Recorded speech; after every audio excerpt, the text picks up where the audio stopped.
meeting. 5, 4, 3, 2, 1. The world is changing faster than ever. What used to take decades is now taking years or even months. What you see right now is the illusion that people have had for many decades about the workplace being this secure place to work the rest of your life. For the first time in the history of our nation, our children will not do as well as us. We've seen our friends get laid off. We've been laid off. We've had our pay cut. People are overworked and underpaid. They seem to have less time and less freedom. They live under constant pressure. This is going to be forced. And so even if your employer loves you, they may have to cut you. There's something wrong that on Monday morning, the heart attack rate increases by 35%. Technology is accelerating, job security is declining. It just doesn't seem like the old models of making a living are as reliable as they used to be. Every aspect of our lives, there's a better way out there, but we're still doing it the old way. We live in the greatest country on the planet, and there are a lot of people sitting around complaining and being cynical. Like everyone's whining about this old model, and I'm like, why don't you leave it? Look at all this over here. Look at all this opportunity. Since so much of our lives revolve around our work and the way we make our living, many people are thinking there just has to be a better way. The biggest challenge facing our world today is not making money, is what are we going to do with all the displaced, unemployed people? People are afraid that they're going to make the wrong decision. People are afraid of the unknown. People are afraid that maybe I don't have the skills. Hey, sports fans, industrial age is over. It's dead. It's dying. That's why going to school to get a job is an obsolete idea. A steady paycheck is an industrial age idea.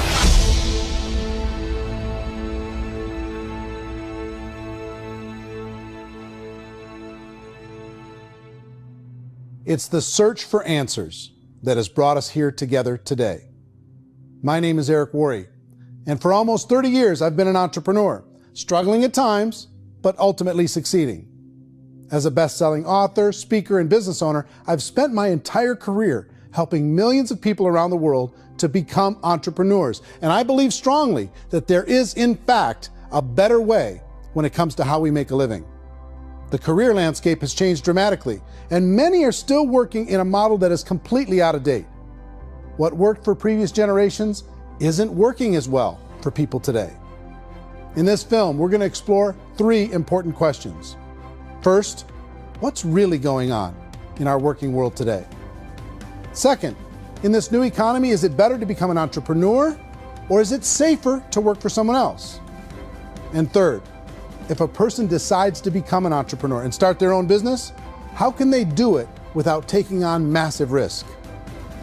To help in this journey, I've brought together some of the greatest experts and thought leaders in the field of entrepreneurship to share the real facts with you. My intention is to give you new information that will allow you to make choices that are not limited by an old, outdated model. Let's start by understanding what's going on in our working world today.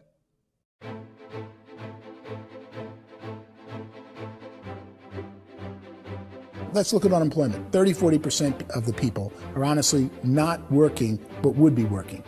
What our government does is if you haven't found a job in 6 months, we don't call you unemployed. We pretend you dropped out of the labor force. I've often said that unemployment, particularly structural unemployment, that's unemployment due to technological changes, is the first sign of economic growth. Think of it, 10 people live on an island. They go out every day and fish. One day, new technology shows up. A missionary brings them a net. Now, using the net, one pilots the boat, one throws the net. 2 fishermen can do all the work 10 used to. That's a 500% increase in productivity, 2 doing the work of 10, in one day. You don't have to learn a lot to learn how to throw a net instead of throw a fishing line. The island's got a big problem, 80% unemployment. But the island still has all the wealth of the fish because the 2 people produce as much fish as 10 did. Now, of course, looking back in history, these changes used to take thousands of years. And during that time, we went into farming and transportation. Some of us became doctors and some teachers and lawyers, and we developed all these new professions and new manufacturing jobs. Today, these changes are occurring literally in one day when a new technological advance occurs, and we don't have the social structures to deal with it or to retrain the unemployed people. So one of the things that I think is interesting as I travel across the country and really travel around the world is the way that we work and the way we get paid for work is changing pretty dramatically. On a global basis, everything is being turned upside down because of the rapidly advancing technologies. They are eliminating many jobs, and we have been left with many people not prepared for the jobs that exist. A lot of demand in public companies was to squeeze out all the fat and to get just as much margin as we possibly could, and fat equals humans. So this idea of job security in information age is so obsolete, but it's still taught inside our school system, and that's where the problem starts. There's no financial education in school system, and people are still trained to be employees who work for that paycheck. This is a chart on the middle class. What's happening in the middle class, those that went to school, their incomes have been coming down for years. And parents still say to their kids, go to school, get a job. Now what happens to all those middle class people who are dropping off the ends of the chart? Well, they become what's called working poor. And this is what happens to working poor. But they say poverty is ending. Well, poverty may be ending, but working poverty is going up. And this is food stamp usage. So food stamp usage in America is going through the roof right now because people cannot earn what they call a living wage. Most people have experienced financial pressures that I think are probably greater than they have been in the past. If you're not working for yourself, then it's going to be a pretty hard road for a lot of people. Today, if you're going to control your future, the 40-40 plan is gone, where you can graduate from college and get a job and work for 40 hours a week for 40 years. That day is gone. So some of these charts actually tell you what's going on. And this is a really interesting one, you know. People are going back to school because if I go back to school, I'll get a nice job. But this is what's happening to, it's called Sallie Mae, which is the student loan guys. Student loan is going through the roof. It's now over $1 trillion, and student loan debt is worse than credit card debt. So when people stopped using credit card, the government got people into student loan debt. And the problem with student loan debt is you can never be forgiven. See, with credit card debt, you can declare bankruptcy and all's forgiven. But student loan debt, you can declare bankruptcy, you still owe it. It's the worst of all debt. But this is the next picture. Look at this chart here. This is what's happening to wages of college graduates. It's going down. So you go to college, you rack up all this debt, but you earn less money. Now, that's not that intelligent. Average person who's been working a lifetime in America today is ending their lifetime at 65 with about $41,000 in assets. They earned just enough to survive. I think in the United States we have something like 17 trillion in debt. That's just the federal government debt. We got another 2 in municipal and in other, let's call it almost 20 trillion government. We've got 40 trillion in private debt. That comes up to close to 60 trillion. When you then add something we never had before, what you were talking about, when we look at the unfunded portion of Social Security and primarily Medicare, Medicaid, that at the most conservative estimates from outside firms, Kleiner Perkins, 67 trillion and growing. That's more than all our other debt. There's less conservative estimates that say it's 84 trillion or higher. I added up conservatively $127 trillion in total debt. Debt is a financial drug. When you take it to excess, it's like taking a drug. Yeah, it makes you feel better, it enhances your performance, but at a huge cost, eventually it kills you. And so that's what happens. We keep doing more and more debt, and you get less and less results, just like a drug, until the debt gets so high that it crushes the whole system. That's where we're at, 8.2 times GDP. You know who I feel sorry for? I feel sorry for the person who dreads going to work, who is sick to their stomach on Monday morning, who hates their alarm clock, who gets a little glimmer of hope on a Wednesday because it's hump day and says, thank God it's Friday. And they live for those 2 days a week where they get to be themselves and they don't have to be around people they don't like, and they don't have to play the political game in the office, and they don't have to live this half life. The person that works 50 weeks a year just to be able to have the 2 weeks for vacation. And you know what happens to most of them nowadays? They don't have a vacation. They have a staycation. They have time off of work, but they don't get to go where they want to go because they're overextended. They've got all this debt. They got all this situation. They hate their alarm clock. They can't sleep until they're done. They have to spend most of their life in traffic. I feel sorry for that group of people because there's a better way. They just don't know it. I see this really interesting attempt at rugged individuality in a 6x8 rectangle. And I feel like you're all the same, except for the little push pins of the pictures. There's different pictures. Yours is named Jenny and his is named Sujara, but it's the same people. And this is how they are, and they're just like the zombies, and there's no joy in there, there's no fun. There's always like the wacky woman who decorates her cubicle, and that's the most she can do there. You got to give her credits, right? The wacky cubicle woman. The basis for their life is worry. I'm worried, you know, maybe I'll get fired. I'm worried maybe my company will go out of business. I'm worried I can't keep spinning the plates on paying the bills. I'm worried about how do I send my kids to college. I'm worried, what if the transmission of my car breaks? That's, you know, 2 or 3, I can't fix it. People live in a sea of worry, and it eats at them. Those signs that people held up during the Depression didn't say looking for gainful employment in a cubicle. It said looking for work. Work is what we're looking for. Job is just a unit of measurement. Work is what we're going after. It's time to look in the mirror and say, it's not the economy, it's my economy. It's my little world of where I am. I need to improve. I'm not going to wait for the economy to come back because, frankly, the economy is doing great in this country. So I'm here on Wall Street, the financial center of the universe, the financial capital of the world. This is where most people's money goes to at least be held for a time, right?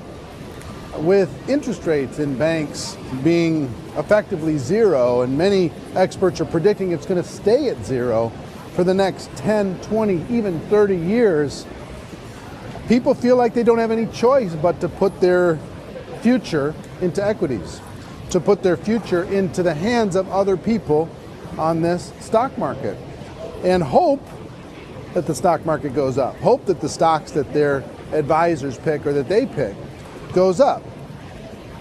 That's one way to go, I guess. It's my personal belief that if you put your future into the hands of yourself, in other words, you have earning power by yourself, I think you're a better investment than these guys. I think you controlling your future is a better option than handing over your retirement to these guys. The average household income in the United States is approximately $50,000 a year, what they call the middle class. To reach the top 25% of income earners, you'd need to earn at least $90,000 a year. To reach the top 10% would be a household income of $140,000, the top 5%, $190,000, and to be in the top 1%, you'd need a combined household income of at least $380,000 a year. So here's the question.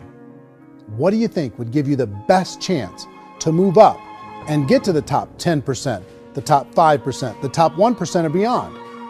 In my opinion, and in the opinion of many, many experts, the answer is to become an entrepreneur, to become your own boss. I think you have to be a business owner. I can't, the only time I ever say to someone it'd be great to be an employee is when they've already told me they've surrendered. I only tell people who are wounded spiritually that they should be an employee. And it's that feeling that you get when you pick up the backpack off the little Cub Scout and say, "Don't worry, little guy, we'll get you back to the camp." You know, it is in no way a kindness when I tell someone they'd be a great employee. The other status symbol really increasingly is lifestyle. I mean, people can own their own business, maybe even work out of their house. That, I tell you, people admire that. Like, gosh, I wish I could do that. The spirit of the entrepreneur is to be a risk taker and to be resourceful and unstoppable and to have a vision of yourself beyond where you are and not willing to settle for life as it is. You think about the great entrepreneurs, they're visionary, they have heart, they're willing to do today what others won't so they can do tomorrow what others can't. Personally, I don't think of the new economy, the old economy. I create my own economy. The entrepreneur's in control. I decide what the economy is going to be like. In the world of entrepreneurship, there are no limits. You can make as much as you want, depending on how much you want to work and how smart you are and how great a team you put together. There's no more lifetime rewarding business than being an entrepreneur. Why in America, where anyone could be anything, would people want to give up their freedom and become effectively a modern-day slave, told shut up and be here every morning at 7:30, leave at 5:30, and do what I tell you?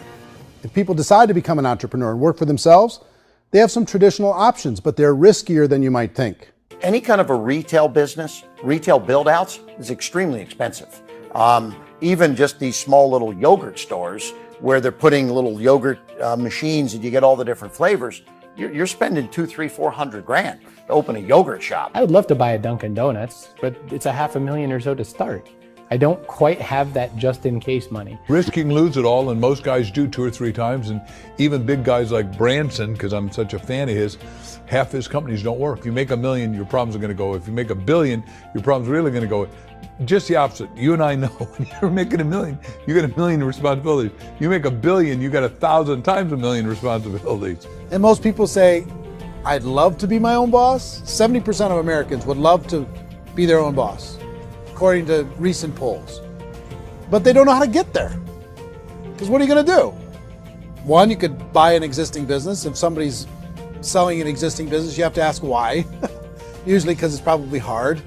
It's probably not making as much money as they hope. 2, they could buy a franchise. A little less risk, proven system, but it's expensive to be able to do that. 3, they could start something from scratch. And that's where a lot of people feel like, I don't have the chops to do it. I don't have the money. I don't have the product idea. I don't have the expertise. I don't have whatever it's going to take to be able to get there, and I can't risk my family to do it. So 4th, they could become an investor.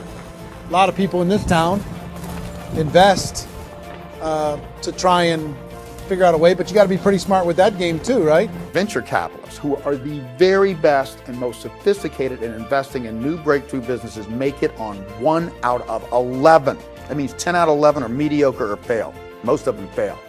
That's the risk there. An angel investor is lucky to get 1 out of 15 or 20. A business is a team sport. Like, I have to have accountants, I have to have engineers, I have to have system designers, I have to have sales, marketing, I have to have accounting, I have to have mission statements, I have to have legal and all that. The average Joe Schmo, even me, I go out there, I don't have the skills to put a business together. I think the bottom line for the 4 traditional options is they take money, sometimes a lot of it. They take expertise, and they take time.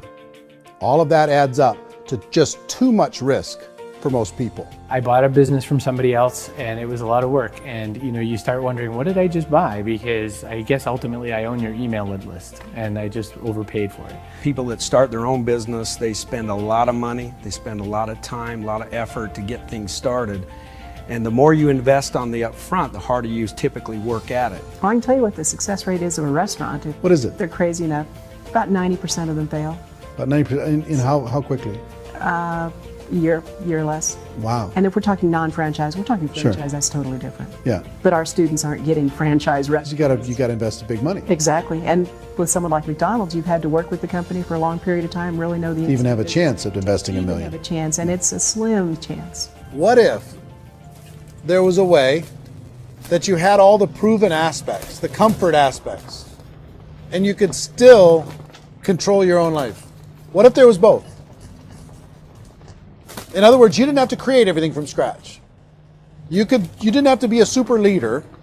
All you had to do, what if there was a proven product already? You didn't have to create the product. And there's a proven system already, proven training already. Everything except an employer. That was the only thing that you didn't have. Do you think more people would be open to working for themselves in that environment?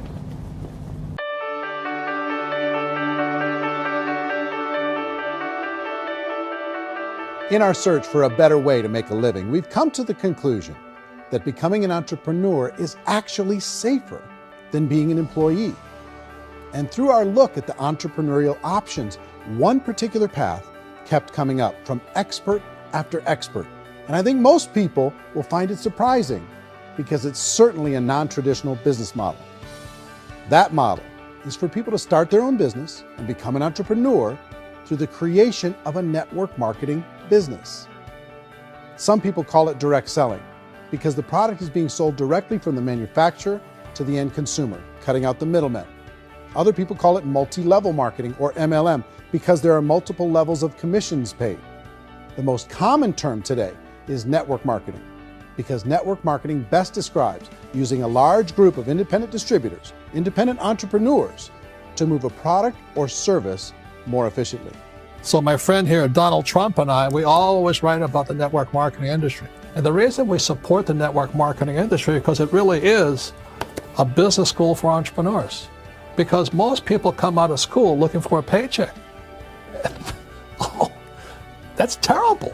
I went to network marketing like that. I think if it didn't exist, we should invent it. It is that good. I think direct selling is a great way to do business today. It's very easy to get into that industry, and you can be self-employed, be in effect an entrepreneur. When we see multi-billionaires adding network marketing companies to their portfolio of companies, that would be a clue. When we see people who are very famous authors and very famous business people endorsing the industry, that would be a clue. These network marketing companies aren't $50 million companies. They're billions and billions of dollars. They lead the stock market. They're major companies. When we're going to get it? You know, and you're going to school to work for a paycheck. But if you want to be rich, be an entrepreneur. And network marketing gives you the spirit to be an entrepreneur. A traditional company will spend up to 50% of their total revenue on marketing. Network marketing companies use a different approach. Instead of having all that extensive marketing expense, they utilize a network of independent distributors to do the marketing for them. Now, why do they do this? First, because word-of-mouth advertising is so much more effective today than traditional media advertising. Second, some products need to be explained or demonstrated, and an independent salesperson can do that more effectively than an ad campaign. Third, it's completely efficient. The company only pays for the marketing of their product if a sale happens and not before. Imagine if Amazon allowed you to become an independent distributor and paid out 40% of its revenue to that distributor group. All you had to do as a distributor was recommend a product, and if a person bought it on Amazon, Amazon would take care of all the logistics, and you'd get paid for bringing the customer. Now imagine you got paid for every purchase that customer made for the rest of their lives. Well, Amazon doesn't offer this option, but network marketing companies do. 85% of all buying decisions in our society are made as a result of word of mouth or reputation. We're recommending things to each other all the time. You know, who's your dentist? Who's your doctor? Who's your lawyer? What detergent, are you using? What legal system are you using? What product are you using? We're talking to each other about the things that we love anyway. When you go into a big box retailer, you're lucky if the clerk looks you in the eye, much less gives you any detailed or accurate information about what you're purchasing. So of course, this personal information, this education coming from a friend, a neighbor, a relative, or even a stranger, but one who has experience with the product is extraordinarily valuable. As a matter of fact, network marketing can educate consumers probably better than any other form of marketing. It certainly can do better than advertising, because advertising usually has a certain hype to it and you can only get limited information. So, network marketing trumps advertising. If you were a typical sales company and you wanted to sell $1 million a month worth of product, you might go find 100 superstar salespeople.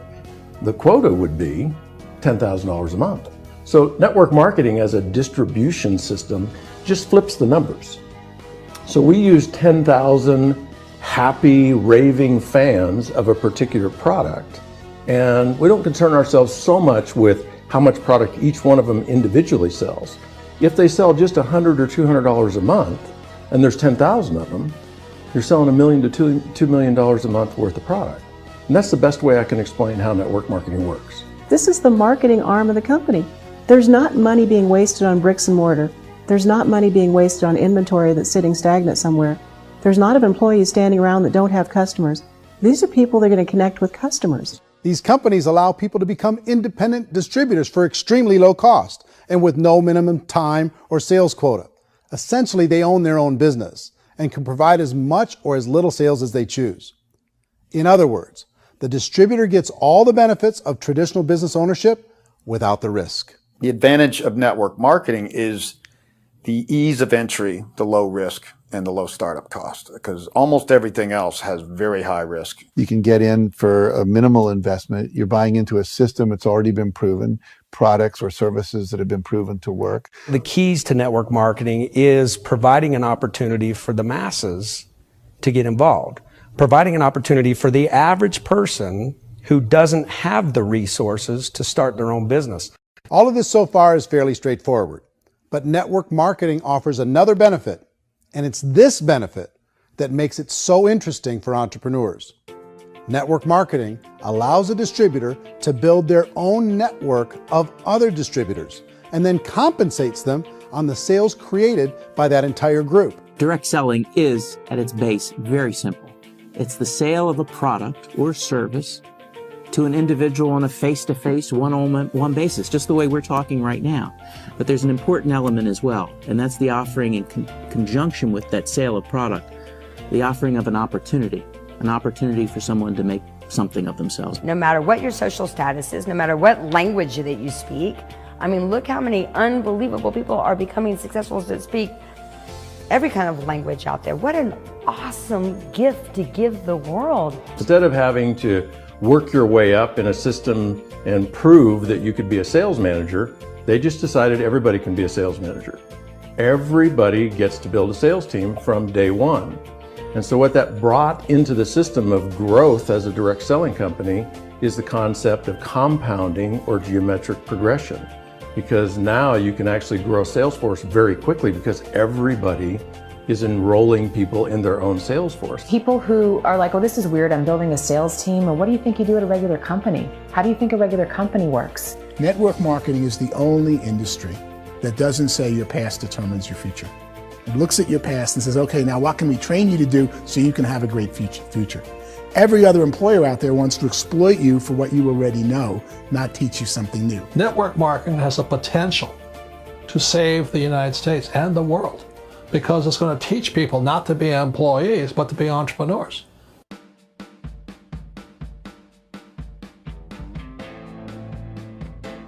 According to the Direct Selling Association, if you add up all the network marketing companies around the world, they combine to do over $178 billion a year in retail sales.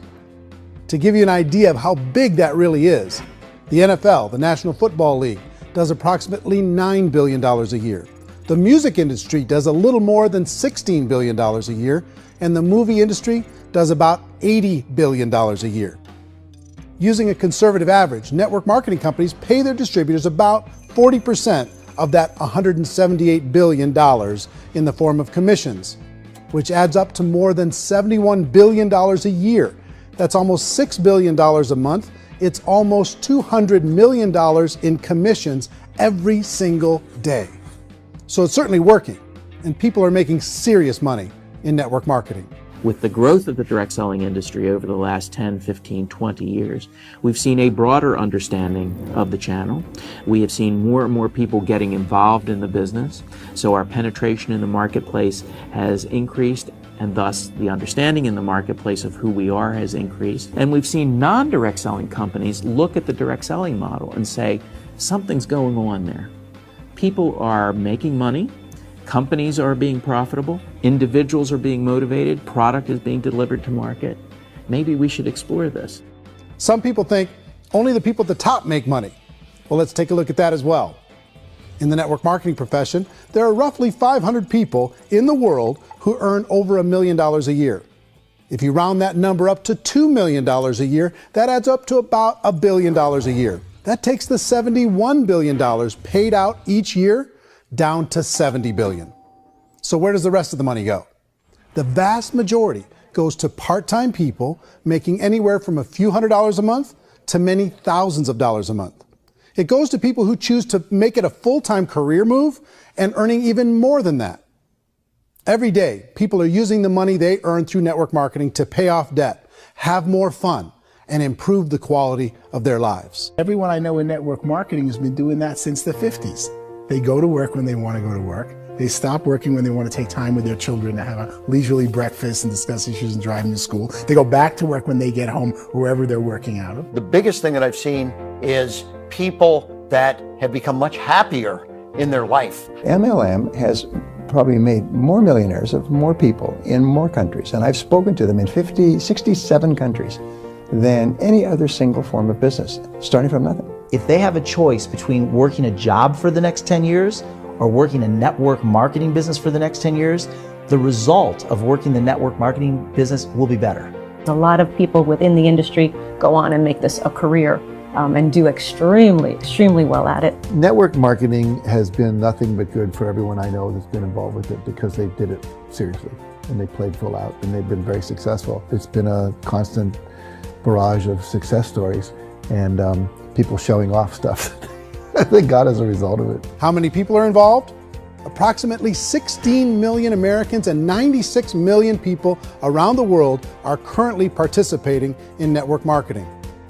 And in a recent poll, 82% of those people report a good, very good, or excellent experience with network marketing. So people are happy.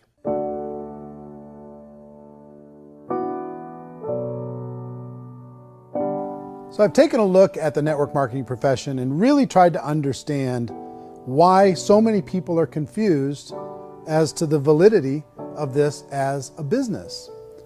One is this pyramid shape. People get really messed up with this pyramid. Oh, it's one of those pyramid things. So I just think there are a lot of haters out there who really don't understand the industry and say, oh, it's a get-rich-quick scheme. It's a pyramid. Well, corporate America is a pyramid scheme. You know what I mean? It goes like this. You have thousands of MBAs, let's say working for Ford or General Motors or Coca-Cola. If all these MBAs are all trying to get to here, that's a pyramid.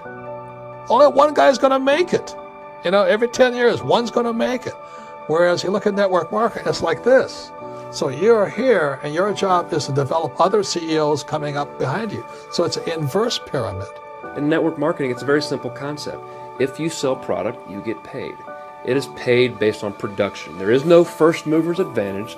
There is no investment component where the more somebody spends, the more they're entitled to make. So the two are polar opposites of each other. It doesn't matter what shape the company is or the compensation plan is shaped, whether it's a circle or a pyramid or a triangle or a trapezoid, it doesn't matter. If compensation is coming primarily from recruitment, then you've got a problem. On the other hand, if an operation is basing their compensation to participants on the basis of sales, even when those sales are generated by people you've recruited, well, then you're a perfectly legitimate enterprise. That's the legal test, it's the practical test. Another issue that's been true in the past that is no longer true now is people used to be in network marketing loaded up with products that they couldn't sell and they ended up a loser. They ended up with a bunch of product in their garage, they ended up with a bunch of products sitting in their kitchen shelves or whatever, and they thought they could sell it and then they weren't willing to or able to sell it and they ended up with a bunch of stuff and they were bitter about it. There was this thing called front loading where you had to buy if you bought $25,000 worth of product, you got better commissions and all this. Today, it's almost all done by computer. It's direct mail comes from a warehouse somewhere else. You don't have to have all this inventory. You don't have to stock up. It's a paperless world now. Most of it's done online. You have a back office. It really works. And I mean, the technology has changed everything. Third issue is people start talking about 99% of people in network marketing don't make any money. Well, we've talked about that over the course of this journey together. Almost $200 million a day is being paid out to network marketing distributors around the world. The naysayers, the people who say that it doesn't work, are usually the ones who just don't know how to make it work for themselves. And so they're giving you an opinion, and I tell people, don't confuse people's opinions with expertise, because opinions are free. And don't confuse sincerity with the truth, because people could be sincerely wrong. But here's the reality inside of network marketing. The vast majority of people that get involved in network marketing just become customers and they get involved to be able to purchase product at a lower price. If you take Costco as an example, if a person goes into Costco and gets a membership to Costco so they can get a lower price on the product, we don't call that person a loser because they have a bunch of product that they walked out with a smile on their face. Yet when some people want to take a look at network marketing, they say, well, those people, they're just using the product and they aren't earning an income, so they must be a loser. They're not a loser, they're a happy customer. That's the vast majority of people that are involved in network marketing. Now, a smaller percentage of those people decide to go build a business. They earn $300 a month, $500 a month, $1,000, $2,000. That's the bulk of earnings in network marketing. And then there's the few that really decide to take it serious, really decide to build a large network, really work to make that network very, very productive. And those people make huge amounts of money and there's no cap. What I do as an outside economist, just somebody looking at this industry like any other industry I speak and say, look, what's the realities of this? 1% do incredibly well. 10% generate some additional income at pretty low risk and effort. That's not, and 90% of people roughly end up customers. One thing that I think is real when it comes to people's perceptions about network marketing is people put this, and distributors, I think, involved in network marketing have some responsibility for this. They have sometimes unrealistic claims about the product or about the income. Most people who become distributors, they want the money, they want to be successful, but they don't have the skills. They don't know what to do. And when people don't know what to do and they're in a new business, they're scared. And when they're scared, they panic and desperation kind of sets in. So they think everyone they talk to has to get in. So if I talk to you and you say, well, no, I don't have time to do that, they're like, no, I need you. You have to do this or I won't be successful. So I start clawing on you. I start that desperation. So then I start making claims about the product, which are not appropriate, probably not even true. Or I start saying, oh, let me show you how you can make all this money and you don't have to do anything, Eric. And so you just totally misrepresent the opportunity, and you're clingy with people because you think you need everybody to be successful, and you don't. You know, one of the messages that I try to deliver most forcefully to companies as well as salespeople in direct selling is that you don't have to overpromise. The reality is in network marketing, there's a lot of hard work involved. There's a lot of effort. You're going to have to develop yourself. It's a business like anything else. It's going to take some time, but in my opinion, it's better.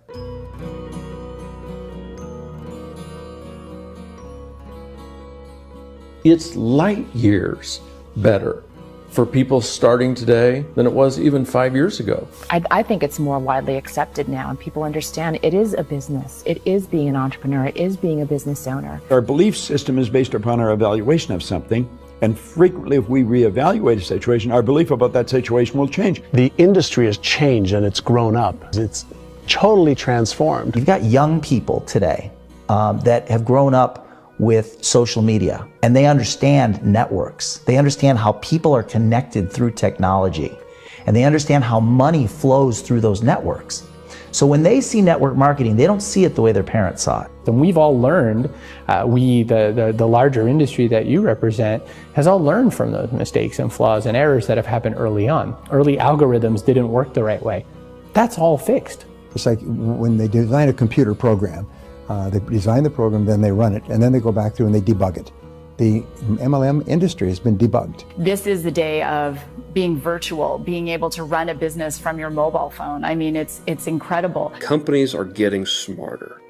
They're implementing more consumer protections. They're implementing more compliance training.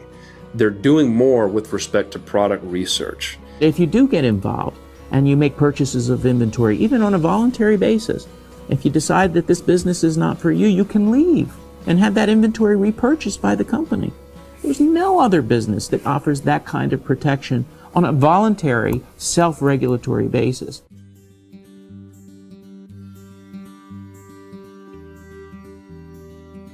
If you decide to look further into a network marketing business in order to generate more cash flow for your family, I would recommend reviewing the following 4 elements.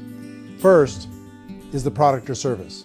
And on the product or service, I would ask 5 important questions. 1, do you like it? Is it something you would feel comfortable sharing with others? 2, is there a recognized need in the marketplace? It's hard to create a need if one isn't naturally there.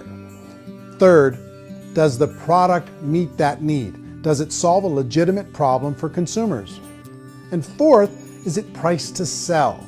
Can it compete in the marketplace? And 5th, is it priced for profit?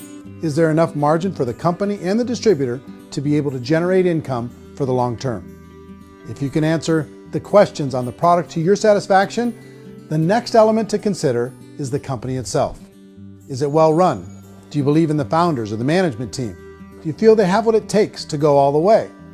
See, it doesn't matter how good the product is if the management can't take care of the company. Good management can change with the times. They can handle adversity. They can make good decisions. Make sure you choose a company that can serve you for a long time. The third element to consider is the compensation plan.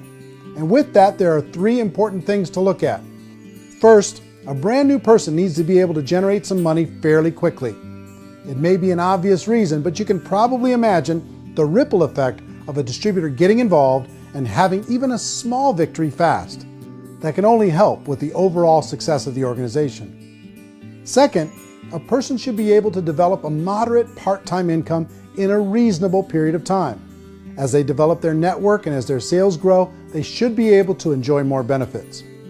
And third, for the people who are really serious, for those who decide to really go pro in the network marketing profession, there should be the possibility to make a serious full-time income if they work hard and are committed to developing their skills. If you're comfortable with the product, the company, and the compensation plan, the last thing you should look at is the support that will be made available to you. Does the company have a website? Does it have a solid online reporting tool? Do they have comprehensive training available? Do they host events to help you build your business? If you decide to do this, what kind of a support system can you plug into? Choosing a network marketing company is a personal decision. But evaluating the 4 elements of product, company, compensation plan, and support is a great place to start. Is the company promising that you're going to get rich quick or that you can make a lot of money without a lot of effort? That's a red flag.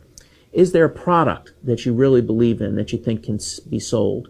Or are you being told by salespeople or the person who's trying to recruit you or by the company itself that don't worry about the product, all you have to do is recruit other people into the business? Red flag, warning sign. If you're hearing that, take a second or even a third look. Get to know the customers, the products, the business, have some success, and see where the opportunities might take you to move up in the organization. You want to find out how concerned are they about my education, my training, and my development? Is there a space for me to grow?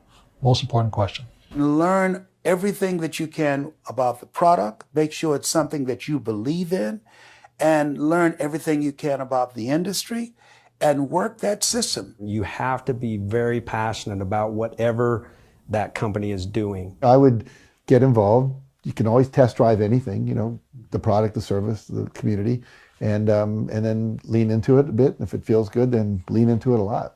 Behind me is the Lincoln Memorial. And this is a place where Martin Luther King Jr. had his famous "I Have a Dream" speech. And at that speech, he talked about his dream for equality for everyone around the world, and that's a noble dream. But I think more people need to remember what it was like when they were kids and the dream was still alive in them. Before it got beaten out of them by reality, by this paycheck, by these responsibilities, and by having to live for this job to pay the bills. I think people need to remember that, go back to that. Once they know that there's a better way, I think their future is going to be much brighter. They can live a better life.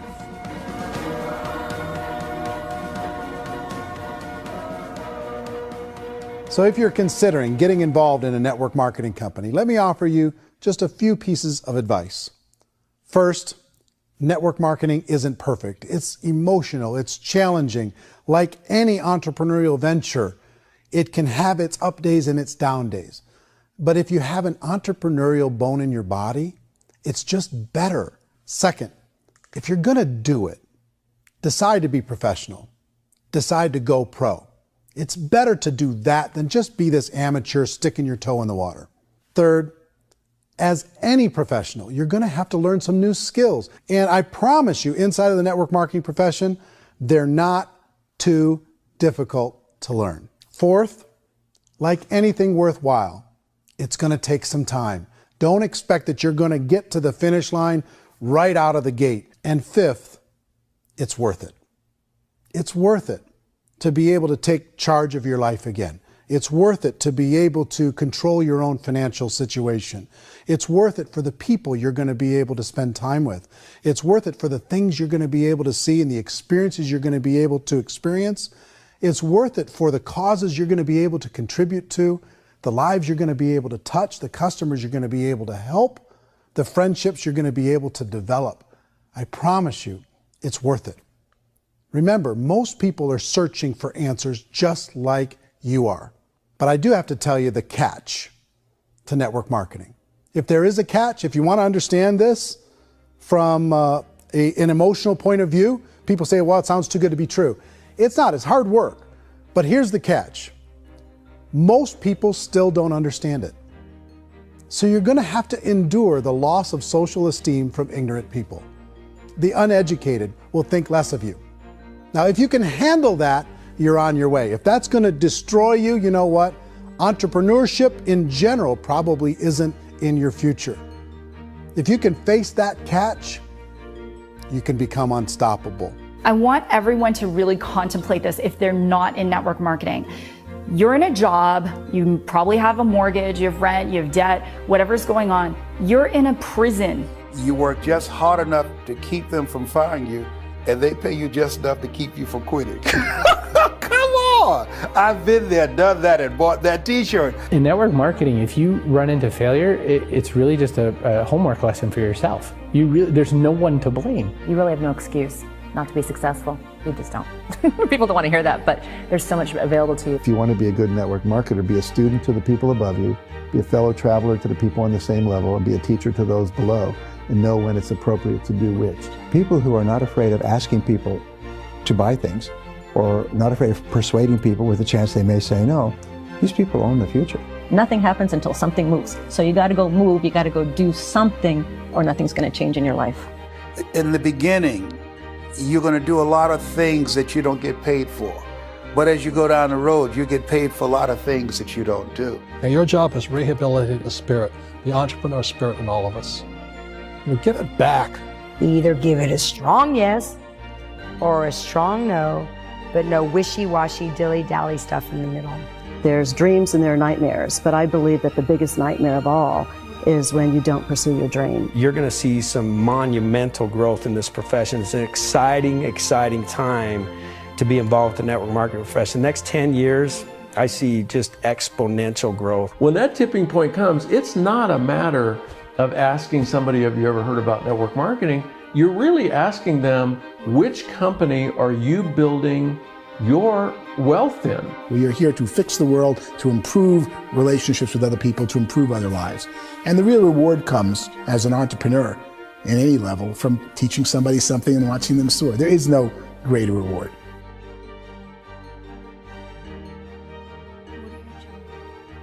Life's too short to spend it living someone else's dream instead of your own. It's too short to spend it living at a fraction of your potential. Can being an entrepreneur be a challenge at times? Sure. But here's what you get in exchange. It can be yours. Something that you built, something that you created, something that you made happen. This balloon represents your dream. It represents entrepreneurship. My wish for all of you is that you would reach out and grab it. The choice is up to you.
mention the word scam? Why did you mention the word scam? The only reason it is a scam is because... That's terrible.